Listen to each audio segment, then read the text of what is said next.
There is a war in Ukraine, there's war in Gaza, there is war in Sudan, which we all seem to have forgotten about. How do we navigate these choppy waters? How do we de-risk? How do we protect our assets? And most of all, how do we find new opportunities?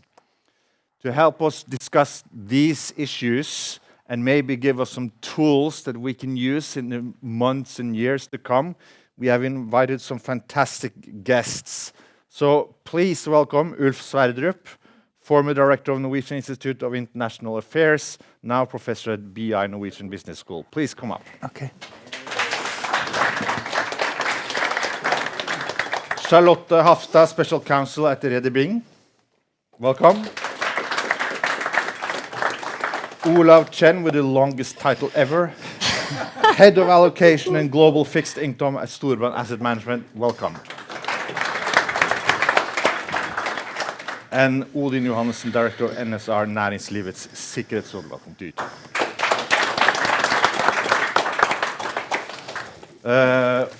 Odin, I'll start with you. Maybe you can tell us a little bit about NSR. And also, you have a long career in the military, been the head of the army in Norway. How dangerous is the geopolitical situation in the world today?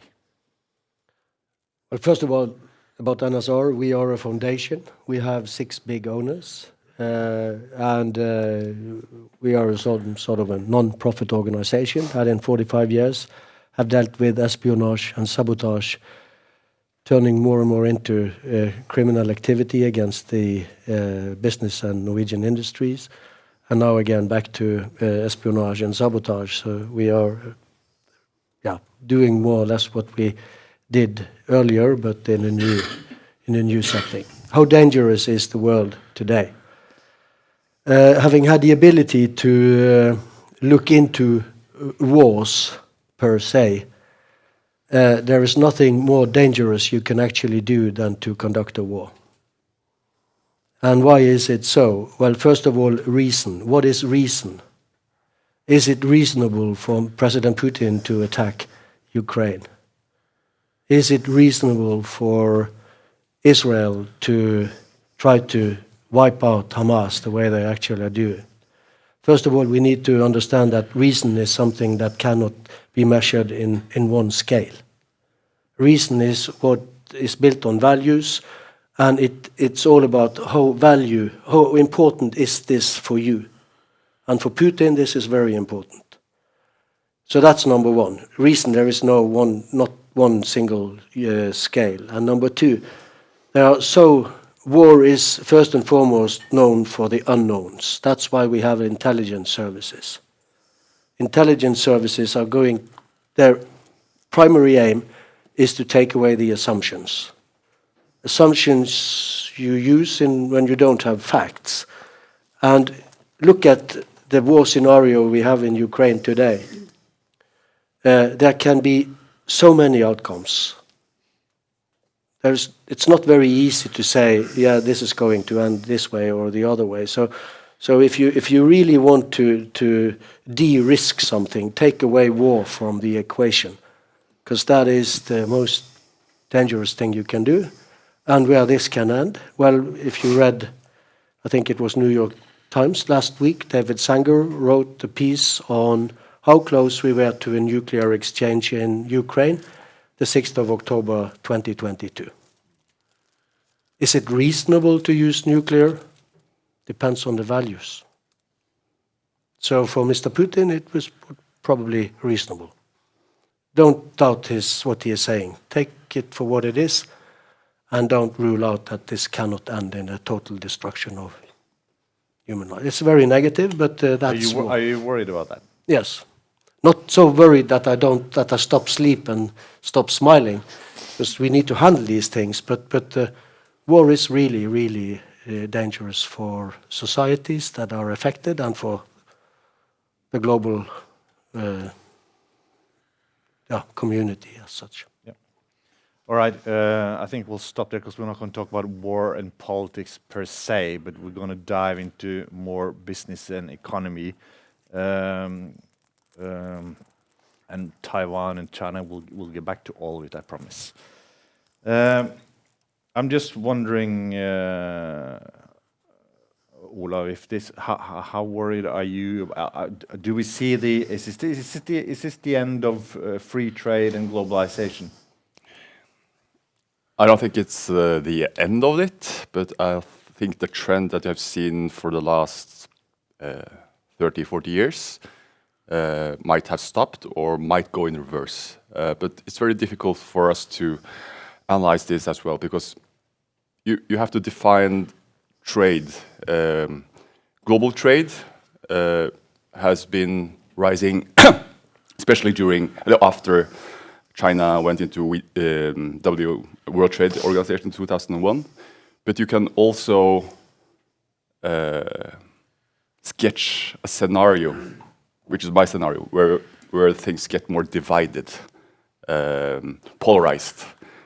So one thing is to measure global trade global as one, but you might see a scenario where Western countries trade more within themselves, and China trade more with what you call the new term global south, and Russia.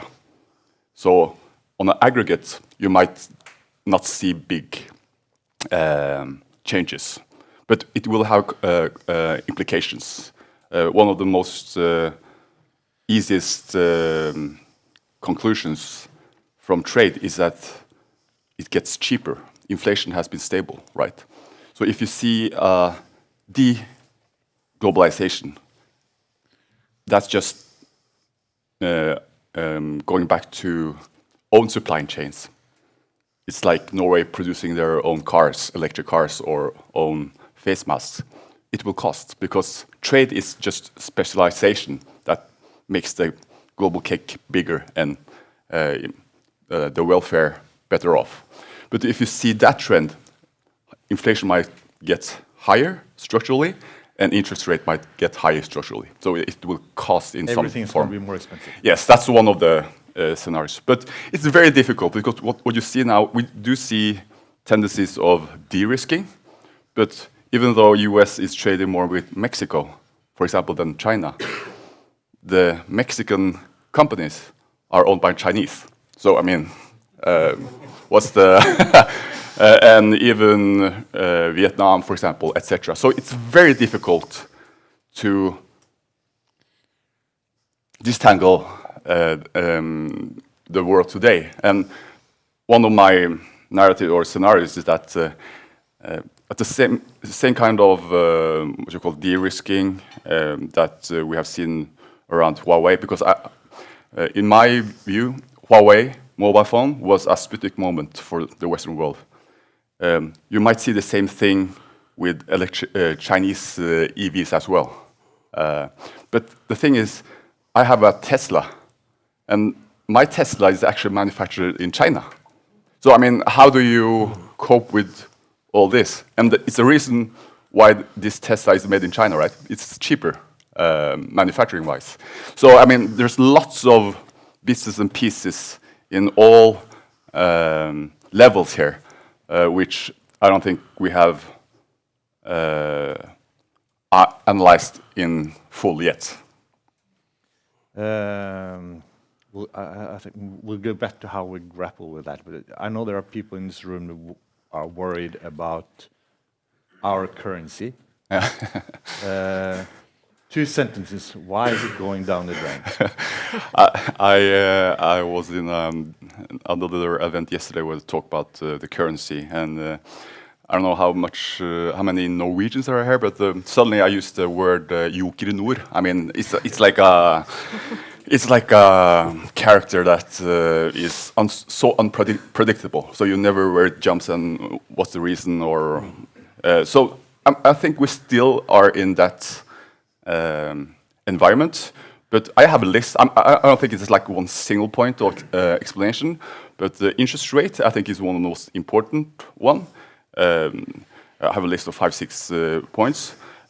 Some people might say it's due to political uncertainty in Norway, but I don't think that's the most important number. That is quite low on my list, in prioritized list, because if you ask the international investors, hedge funds and stuff, it's not due to political risk. I mean, come on, there's many other countries where the political risk is much higher than Norway, right? So I don't think that's very high on there. But I think uncertainty in itself feeds uncertainty, right? I think that's very important. That's my angle to talk more about the currency. I mean, because if you ask 10 different economists, chief economists, and 10 different professors, you actually get 10 different answers. And that's a scary thought in itself. So we're back to psychology. Charlotte, let's dive into business. Yeah. A lot of countries have had regulations for outbound investment.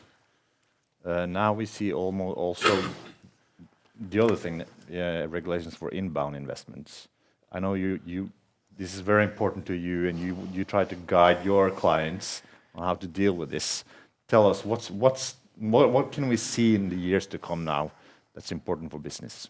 Well, I think right now you will see that the geopolitical incidents are driving a lot of new regulatory initiatives by Western states. And as you pinpointed, I mean, inbound investment screening has been quite common for the last 3 to 5 years. A lot of European countries have either enacted new regulations on it or have updated their legal acts on it. They are discussing right now in the EU and also in Great Britain whether to also include outbound investment screening. But first to inbound investment screening. I think that's an important tool when it comes to foreign direct investments, which has the potential to risk national security interests for the country involved. So what kind of investments are we talking about? We are talking about investments, for example, from China, from the Gulf states, and maybe also from India, which comes into sectors in Norway or in other European countries, which is connected to, for example, critical infrastructure, new technology. It could be artificial intelligence, quantum computing, semiconductors, biotechnology, and a range of other technology sectors, which is now being scrutinized because the Western states now realize that they have to put up some boundaries for foreign states when it comes to investments in those industries. And if you look back at the last 40 years, I mean, we have had an amazing period of deregulation, I would say, of the financial market. It's economic globalization, which has been really great for prosperity in a lot of different countries. But I think the assumption for a lot of both European and also the US has been that economic prosperity is good for global trade. It's great for that, for prosperity, for all countries involved. But it was also assumed that it would risk the chance of war, for conflict. And I think that assumption has changed. And I think in Europe it changed around 2016. It's difficult to pinpoint exactly what the reasons for that change was. But I think one or three major points is that, first of all, there was a wave of Chinese acquisitions of European technology companies in Europe. They got, or at least Europe got a lot of attention from the US, asking them to please stop those investments. What kind of investments? Investments in European technologies, Like artificial intelligence, robotics. You have KUKA, you have Extron, a lot of big companies in Germany specifically, who was acquired by Chinese investors, basically. Yeah. And also you had the annexation of Crimea in 2014. And I think that was a changing point in Europe in 2016, which also was the reason that in 2017, France, Germany and Italy wrote a letter to the EU Commission to ask them to please implement a new regulation regime for third country investments in Europe.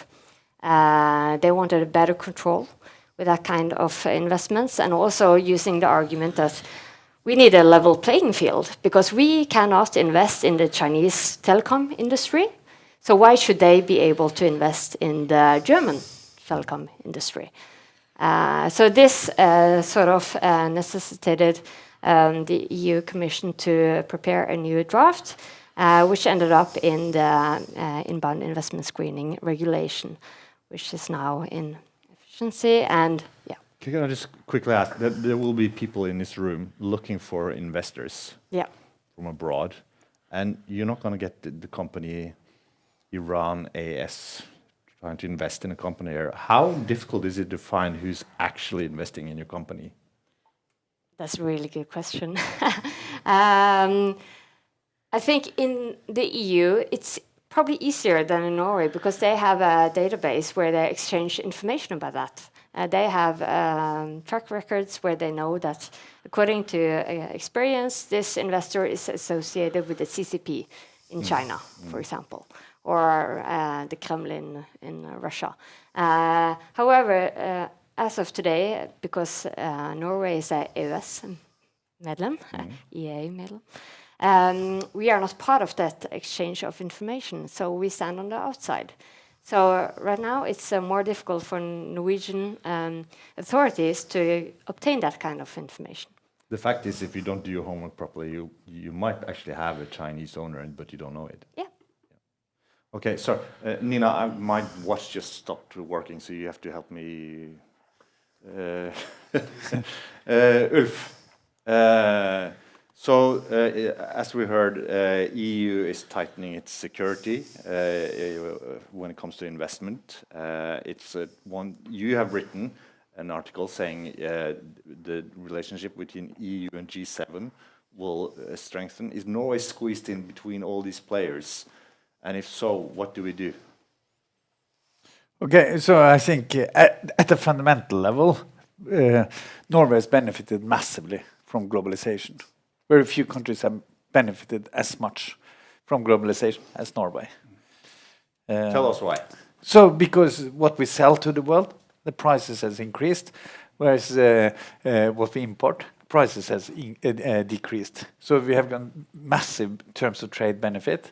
So expensive oil, cheap Chinese goods. You're right. And then, of course, we have the government pension fund. That now accounts to around 25% of our state budget revenues. And, of course, the fund, return on investment in the fund has increased massively because of globalization, more effective markets. And for a small country, we have benefited from legal rules, giving us access to markets and a certain legal certainty about operation, etc. So Norway as a country has benefited a lot from globalization. And so what if we are looking into a period of, I'm not labeling it deglobalization, but global economic fragmentation, that might be harmful for us. Particularly also because there's more legal uncertainty about the regime that would be valid, WTO, those other sets of rules. And also it would be the huge economic actors calling the shots, not the multilateral regime. So this is, I think, a challenge for Norway. And then more specifically, the US has somehow left a globalization agenda, US leadership. Basically, they say it was wrong of them to pursue a policy of trying to integrate China. So this is, I think, the biggest change in terms of globalization. Is the leader of globalization has defected globalization. And that's with Biden and Trump, the same thing. This is the same thing. Of course, Trump is much more protectionistic. But Biden is also concerned about, so I think there's a general consensus in the US that you want to strengthen industrial policy, introduce measures to protect your own industries, and to introduce barriers to technology transfers to slow down the rise of China, and particularly in dual usage technologies. in order to slow down the strength of the Chinese military. Now, so what is the new thing is that Europe is also picking up on this agenda. And we have seen this, Europe designed its own China strategy in 2017, trying to come together on a China policy. And last year, through the G7, the US, Japan, Europe, they kind of created a strategy within the G7 called Economic Security Strategy. And the EU produced its Economic Security Strategy last summer, updated version now in January. So what are the key components? It's basically to try to introduce measures to protect your economy. Investment screening is part of that. Secondly, to try to develop a strategy to promote your own industry, because you cannot just introduce barriers. You have to incentivize also relocation of value chains, supply chains, resourcing, etc. And then to develop a structural partnerships to create a critical mass of economies. Now, there's a long response to your ask. The thing is, this partnership, the EU, US, Japan, biggest economies, that's a key partnership. Norway is in the periphery to some of these things. And some of the legal instruments, as Charlotte alluded to, we are part of the EEA, but some of these measures are related to EU's trade policy with third countries. Norway is not part of that. So we have two kinds of problems. One is that there's incompatibility between what the EEA rules, single market rules, and these new economic security measures. So we are partly inside, partly outside. So that's the legal discrepancy. And secondly, what Charlotte said, we're not part of the information sharing necessary for supporting and actually implementing these rules and regulations, because we don't have the intelligence, we don't have the information proper to really do the work. And thirdly, we're not fully part of the promotion strategies in the EU. So that is the state aid packages, the industrial acts, and those kind of things. We are partly buying ourselves into it, but this is the new, let's say, call it the distributional initiatives in the EU, and that's not part of the regulatory package of the EEA. Sorry, long response, but we are fundamentally struggling with hooking up to it. Listen, I don't expect any of you to give me short responses. So it's my job to shorten them down. And if you have any questions, please just raise your hand and I'll try and pick it up. But just, did I hear you say now that Inflation Reduction Act is not so much about inflation, but protectionism? It's about slowing down technology. It's taking control of US dominance in green tech. Yeah. Yep. So you want to incentivize. And by the way, it's not only about keeping Chinese out. It's also about attracting technologies from Europe. Yep. Right? So, or at least that's a by-effect of it. So there's a subsidizing competition. Technology war, that's another war. Yeah. Yeah. It's at least a race to create the best condition for attracting investments. Okay, so you have said we're not part of the information sharing within Europe. So how can these guys compensate for that? I mean, what do we do to compensate for not getting the same type of information that you can get? Okay, so Europe is also very slow on this. So Europe don't have a shared intelligence service. So this is a very important distinction between how the US is approaching the whole economic security package and Europe. So the US strategy is fundamentally driven by national security strategy. It's about the concern about possibly entering into a war with China and the security community, so to say, is driving the policy of Treasury Department, so to say. In Europe, there's no military intelligence driving a de-risking strategy of China. It's more about market level playing field concerns. We don't have that secure intelligence community in Europe, and there's very few in Europe think that Europe will enter into a war with China. And it's important also, for Europe, China is a very important trading partner, much more so than for the US. So the whole economic security structure is very different in Europe than in the US. And then you say, what should companies do? I think this is a very important distinction, because a lot of companies in Norway will also operate in the US. And they would like to think, or a lot of European companies will have to relate to US regulatory framework. And the question, I think, be very important in the future will be to what extent will European regulations shape the condition for European economic activities, and to what extent will the US regulatory framework actually apply? Okay, I'm going to introduce rules of politics now. Just dive in there, guys. Just raise your hand and listen. I want to talk. Okay, Odin. When we are talking about Europe as a unity, as a union, as United States or China or Russia, but we have to admit that Europe is far from united in many areas, for instance, foreign policy. They try to create a better unity. But within each and every country, we have separate laws. Between each and every country in the EU, we have different views on the world as it is today. And it cannot be clearer when you look at the discrepancies between doing and saying, as the French president presented here a couple of weeks ago, talking about sending French or NATO soldiers to Ukraine. I mean, how could he? How could he suggest? Was he paid by Putin to say such a thing? He's French. The only thing you get is a union that we tend to think of as a union, as Europe, but it isn't. But Odin, can I just correct you on one thing? Yeah. On trade, commercial policy, yeah. Trade rules, export rules, etc.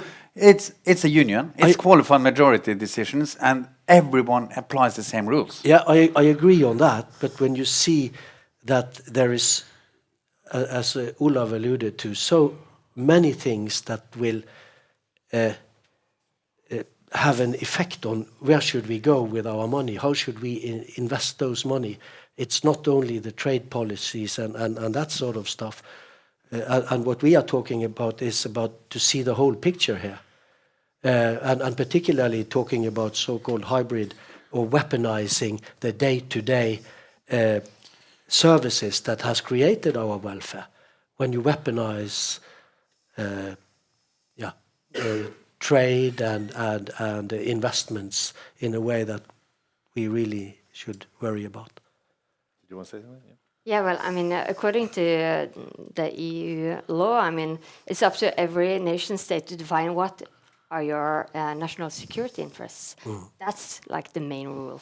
And that is what I think you also, Odin, are pinpointing. I think that's one of those very important reasons why Ursula von der Leyen now is trying to create some sort of a security body. Exactly. They are trying to create a common EU economic security strategy, which is also, as you mentioned, it was published in June last summer, and it pinpoints some of the major initiatives that EU states should follow. For example, mapping supply chain vulnerabilities when it comes to energy and cybersecurity and so on. It's concrete critical raw materials. Exactly, all of the major things that you should assess. And I think what you're seeing now is a trend where the EU goes from an internal market to also having to comply with what is Europe national security interests. Because you can say the Norwegian security interest is this and this, but the Romanian security interest could be something else. What is the EU security interest? What are the OECD security interests? When you look at the broader picture, as China or Russia as a potential threat, we have to comply not only with what are our national security interests, but what are also our allied security interests. Don't let him stop you, by the way. No worries. I think it's very important to security interests, but you have to see this in a context with economic interest as well, and there are trade-offs. Because I've seen what you call some cases where you use security as an excuse for economic protectionism. That's a very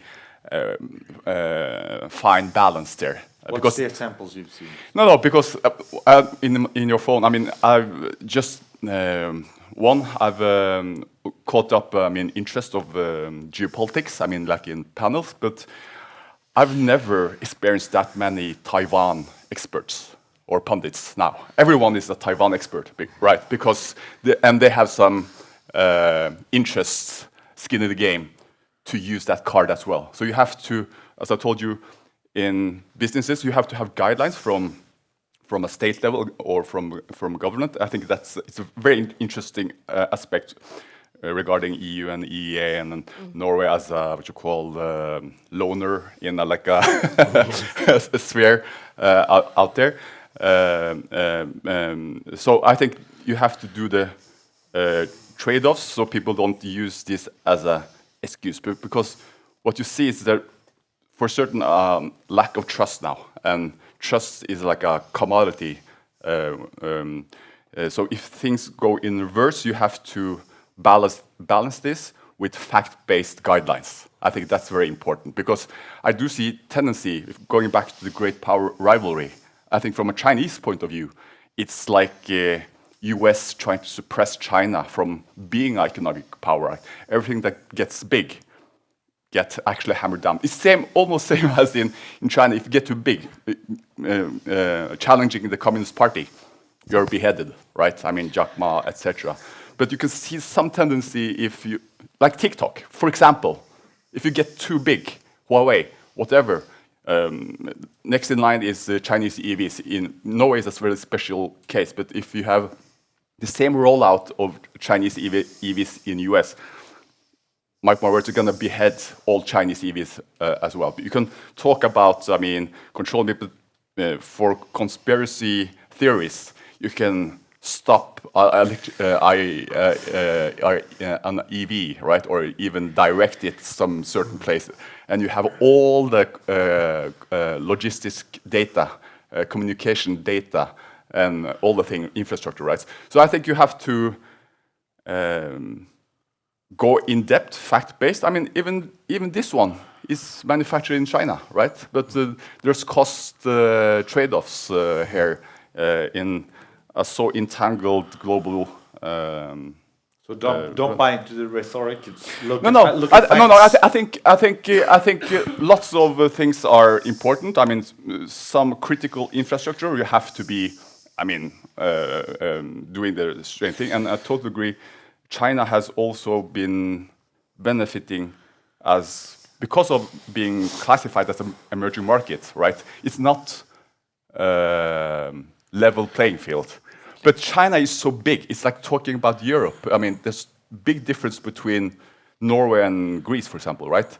So in some sectors, they are very in front, but in some regions, they are actually an emerging market. But they're classified as emerging market. That's the reason they have some benefits from the WTO rules or whatever. So I totally agree. You have to level the playing fields. You have to have strict guidelines. Where's the critical infrastructure? But there's some spaces like where you don't need those kind of, I mean, clothes or whatever, right? How critical are these products that you get from China? Yeah. No, I think that what Olav is saying now is just extremely important. So I see it, this is a version of what we call the liberal dilemma. So we want to have open societies, open economies, because there's massive benefits. We should also say open science. Without kind of effective global cooperation on vaccines, probably COVID would have been much more difficult.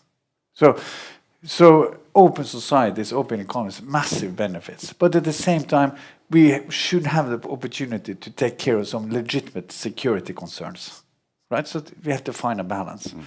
And there are two big traps where we can enter into. The one is a trap of what we call naivety. We somehow assume that there's no threats out there, and we end up in a very vulnerable situation.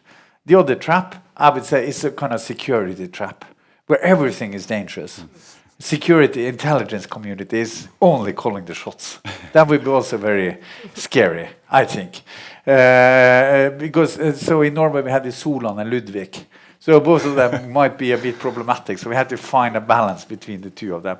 So and in the and in the US, so there's this discussion about small yard, high fence. So we're not into a discussion of full decoupling of China. We want to have some elements, a small yard, that we are really protective about. Some technologies. And there we have a high fence. And that's the challenge. But then again, our economies are very digitalized. So, and they are very integrated. So it's really difficult to actually delimit a small yard. It's a tendency that this yard might grow bigger and bigger. So there's a risk that this global economic fragmentation process will kind of start a slippery slope where we don't see it kind of the end of it. So it's very important, I think, that we have try to have an organized, information-based, controlled kind of delimiting of our economies. Otherwise, we'll end up in protectionism, all kinds of chaos, with high prices, inferior quality, and lack of ability to solve global challenges. But in this room, I know there are companies in this room importing toys from China. I wouldn't be concerned. We have companies importing technology from China. We have companies worrying about critical raw materials and competition with China. Opportunities. Opportunities, okay. So, but how do Norwegian business navigate China? I mean, we all talk about China. It's sometimes a huge opportunity, other times a big threat. What should you do as a business leader in Norway? Okay, so China. First of all, please join our courses at BE. So that is so that's the first thing. But no, Olav and I, we were part of a committee on looking into whether these geopolitical risks should have implications for the Norwegian government pension fund, global. And there, kind of some of the reasoning we had there was that different sectors, different companies will be affected very differently by geopolitical risk. Some might lose their license to operate very catastrophically. Others might have massive opportunities. So the really important thing is that each decision maker, company, board, etc., clarify your risk appetite. I think that's where you should start. How much risk are you ready to be exposed to? And what's your ability to carry that risk if some of the negative things manifest itself? So I think you shouldn't start with China. You should start with yourself. What kind of risk appetite, risk tolerance are you ready to expose yourself over? So that's the first part. And secondly, and of course, it would be good to share that with your board, share it with your leader team, etc. And the second part is to try to develop a system for monitoring and analyzing geopolitical risk. So, and that's not easy. So you have to, and thirdly, you maybe have to introduce a few measures to mitigate the risk. So those are the three key things. Risk appetite, some kind of change your informational foundation, and third, to have some measures to mitigate the risk. And sign up to BI. Yeah. So no, because the BI is. I'll just say that I think this is really important. This is one of the most important messages. I think is that I think Norwegian businesses can benefit a lot from global economic fragmentation as well, but we have to then acknowledge that the world is as it is. Not that we believe that the world will continue to be globalized, etc. Things are changing, and we have to update our situational awareness picture and start acting in that new world. And then we can reap some benefits. Okay, just raise your hand if you have questions, and you'll pay attention. We are not surprisingly we talk about China. We always end up talking about China, but we also need to talk about the other elephant in the room, and there's a hugely important election coming up in the States.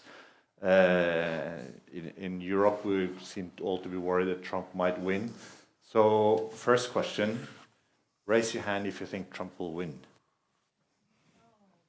All right, that's interesting. Second question. Second question. How should we worry, or is it okay? We should worry. Only on so we can take the security thing, but on economics, Trump has promised to say he have introduced 25% tariff on China last time around, and he said that he wants to introduce 60% tariff, and by the way, 10% tariff on everyone else as well. This might trigger a massive trade war. I don't think the Chinese can sit just and accept that. And also, this will create all kinds of difficulties for Europe. And the Chinese will also like to, of course, divert the trade more from the US to Europe. And already Europe's trade deficit with China is really big. So I think that only looking at the tariff discussion would just massive challenge. Yeah. Charlotte. Well, I won't comment on what will happen if Trump gets elected. But from a legal perspective. from a legal perspective, I will refrain from that. But I think we are talking about a re-globalization right now, and it's difficult to predict what is the perfect facet for how companies should behave right now, because we are at the forefront of what to do. We are considering different strategies. Should we de-risk? Should we decouple? Should we diversify our supply chains, for example? And I think when it comes to the EU, we should maybe not be that worried about, okay, this will turn into a protectionist agenda, because we have the EU court who sets up quite strict frameworks for what is acceptable as a security reason and what is not. We had the case of Excella last summer, where a Hungarian company was not allowed to be bought by a third country investor because they were investing in a gravel for the construction industry. And that was termed as being a security sector by Hungary. And the EU court said, well, this is not security. This is something else. And they sort of said that this is not acceptable to stop a third country investor from investing in that company. So we have some safeguards and we have some mechanisms to stop different EU states from actually using more protectionist reasons for stopping third country investments. So I think we are talking more about maybe a re-globalization, where I'm not saying that we will stop all investments from China, not at all. But in certain sectors, we should be more careful. Yep. And certain transactions, we should be more careful. Yeah. Yeah. Ola, when you're not busy running from panels to panels and being in the media, you actually manage assets. How worried are you if Trump will win? As Ulf said earlier, why I'm here? You can all invest in my funds as well. So you can go to the course there, and you can invest there, and you can join this. And Charlotte, as a lawyer, you can come to her. The best in the world. Yeah, and that's the booming industry in this new world. That's my angle, and of course, US and China is the most powerful economies and countries in the world, so that's important. So what happens on both the geopolitics, but in the US election is also important. But I'm actually not that afraid as many when it comes to Trump this time. Last time was like again, Geoeconomy. I mean, you didn't know how he's gonna act. I mean, people was before the election thinking that Trump wouldn't win, right? So this time it's much more consensus, actually. You can see the betting firms are actually having a high probability that Trump will win. And that's one aspect. And the other aspect is that what I've heard from different experts is that he is a bit more experienced now. So he will probably choose more what you call people around him that's probably a bit more experienced than last time. So I'm actually... I'm not going to open up that. Because it's going to take forever. But I think you will see higher unpredictability, but that's something markets actually can cope with. So I'm not that afraid. But what I'm afraid of is we talked about the Inflation Reduction Act. I mean, you see the protectionistic stream, not just from Trump, but from US, right? So how he will extend that. But on the tariff side, I think Trump is that rational that if it hurts the economy, he will back off. And I think the last round, I have a dinner with the former governor of the central bank. He saw the results from the trade war actually damaged the economy as well. So it's again a trade-off there that they will make. You're the first person in a long, long time I've heard talking about Trump as rational. We need to have a cup of coffee later on. There's a question here, sorry. So, Bente Engesland, I'm an independent entrepreneur. A few weeks ago, I ran a session on geopolitics with the Eurasian Group. They recently launched their report, Top Risks for 2024. And, just as a reference to the panel discussion here, so US versus US is number one risk, meaning that it's also from the conflicts within. Israel versus Hamas, which you've already touched upon. And also, of course, many other risks down the line. But in my perspective, we shouldn't underestimate that we are at a geopolitical tipping point. And by that you mean? I mean that we are in a fundamental shift, and that we need to look at this in a very comprehensive, very holistic perspective as well. And therefore, I have, with that backdrop, I have a question for Olav, which might also be relevant for you to comment on, Ulf, and that is, if we see it from a Norwegian perspective regarding investments as we go ahead.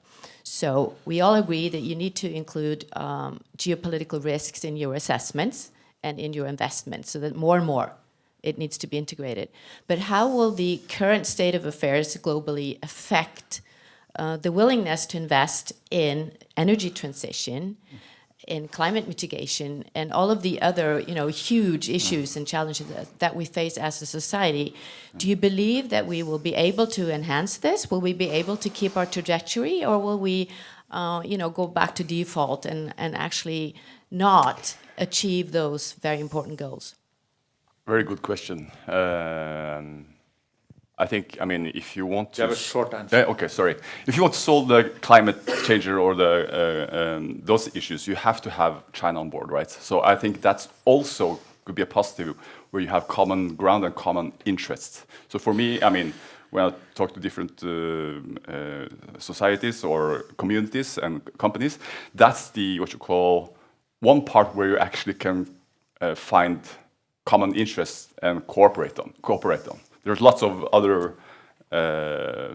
branches or sectors where you have to assess things much more closely. But the thing is that it's also a technology war, right?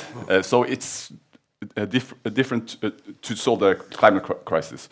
It's difficult to disentangle technology issues and solutions for solving the climate changes. So that's where the issues are, and that's also where the economic interest goes, because if you actually find the holy grail that can have a mileage on solving issues on climate, that also have huge economic effects. So technology war, I think we are in technology war in the great power rivalry, but on common goals, I think climate change is for sure one of the common grounds you have. Okay. There's a question here.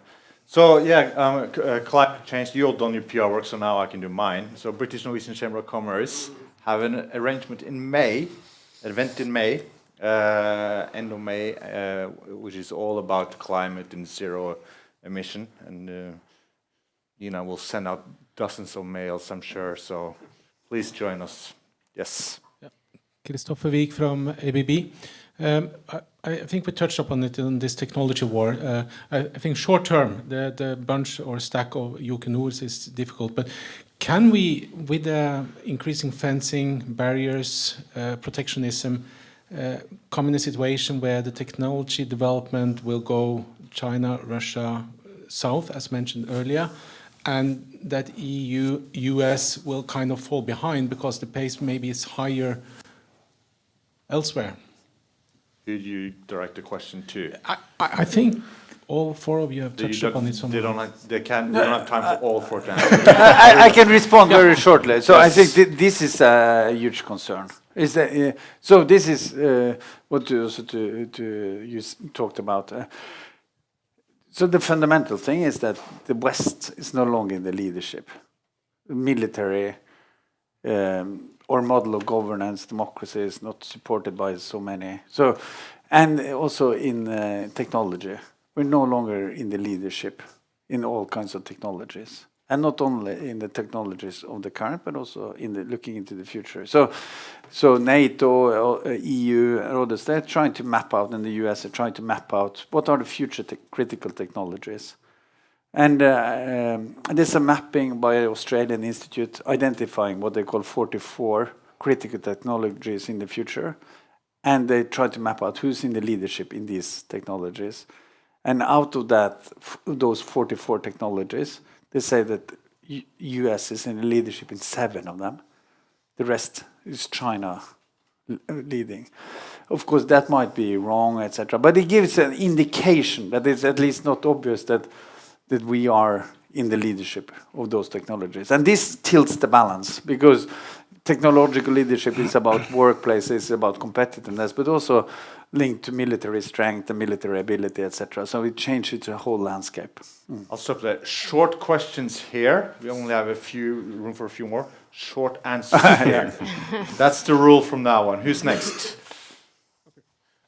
Jeffrey Garrow, I'm from Sturban Asset Management. My colleague Olav was talking a little bit about basically global challenges and sustainability, for example. But I'm curious because Mr. Sverdrup mentioned that we might have challenges in actually aligning on those things. So I'm curious, do you think that businesses can expect, for example, sustainability to stay on the policy agenda nationally, internationally, or might it drop? That's actually a yes or no question. Do you think they will manage? There's a massive backlash against ESG in the US, and this is probably spilling over to Europe as well. But I think that Europe is deeply committed to a green transition, a green economy, a circular economy. So I think that will be there, but yeah. So, but it will be added. I think there will be another dimension to it. So it's not only ESG or climate and sustainability, but also increasingly concerns about security. So, okay, guys, green, safe, and we have time for 2 more questions, but there is time to mingle afterwards here. We're all staying here for a little bit, so then you can just grab hold of them and hope they're staying. Thank you. Yes. Marte from Statkraft. I'd like for you to elaborate a little bit on energy and energy security when it comes to, and what would the trend of friendshoring mean in the world where we are going regional, and we see investments in renewables being threefolds what it is in fossil technologies. How do you think this geopolitical situation will influence that? Thank you. Who are you asking? Well, whoever wants to comment. Yeah, I can comment a little bit on that, because we have talked very much about technology and on investment, but we haven't talked about what do we need in order to get these things working, the things we are buying. And there is one thing we lack here in Europe, and that is energy. And besides energy, we need to control commodities. I mean, iron ore, rare earth, everything we need to make these phones, etc. And if you look at the global chart, there is some sort of a 50-50 split between Western countries and Russia, Russia, China, when it comes to commodities, when it comes to energy. Everything needs to be refined in China, because China is the only power with enough energy, and China is also big on investing in green technologies and sustainability. So what we need to do, in my opinion, is to look at energy, particularly for Europe. How are we going to solve this crisis? It cannot only be solar panels and windmills. So spot on. Energy is really not key. Okay, one more question, and then. Catherine Lagerberg, Deloitte. I wanted to just touch upon the opportunity part, because I think it's very easy to just see risks and threats, but at the same time, we are world leading in Norway within defense and critical technology that also our allies rely on. And if we see the short-term opportunities because of trade and profit, I think it was one who said that today's decisions affect tomorrow's losses or opportunities. So I think that unless we kind of think in the long-term strategic plan, that if we take the opportunities today, especially with regards to China, in 10 years, short, we will lose this technology, which is critical for our defense and competitiveness. What's your question? How do you balance this to actually remain competitive in a future global? Who do you want to ask? Probably Ulf. Okay, so we're coming to an end. So my final comment. I think so. Two takeaways for trying to touch upon some of the questions. So I think that we will see increased emphasis on economic security restrictions, as we talked about. But at the same time, we have covered also, we have been aware of a lot of the difficulties introducing some of these measures. The sanctions against Russia is not really working. The control of export is really difficult. Investment screening, etc., will also be very difficult. So I think that in order to build resilient societies, we also have to compete.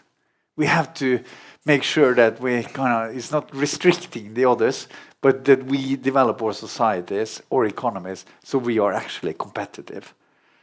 So this is, I think, extremely important that we do that and create the opportunities and the right incentive structures for developing our societies. So I leave it there.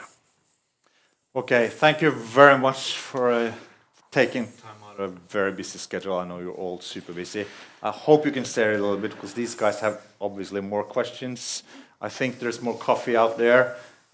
So please, spend some time here and mingle with these guys, and let's see if we can create some business and understand politics. Thank you very much.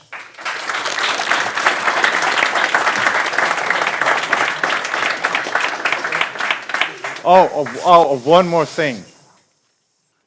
Listen, guys, if you want to understand more politics and more business, have a chat with me and Nina, and because we have a trade mission to London every October, and in October we're going to meet the shadow trade minister. He's probably going to be the trade minister after the next election. We're going to meet the Ministry of Defense to talk about this, geopolitical issues. We're going to meet Blackstone's. I think it's the world's largest asset management within mostly buildings and stuff, I think. And we're going to meet the oil fund and their investigators, how they find the rotten apples within their portfolios. We're going to visit the London Stock Exchange and a lot of other things. This is in October. If you're interested and you think it looks like fun, talk to Nina and she can tell you more about it. Thank you.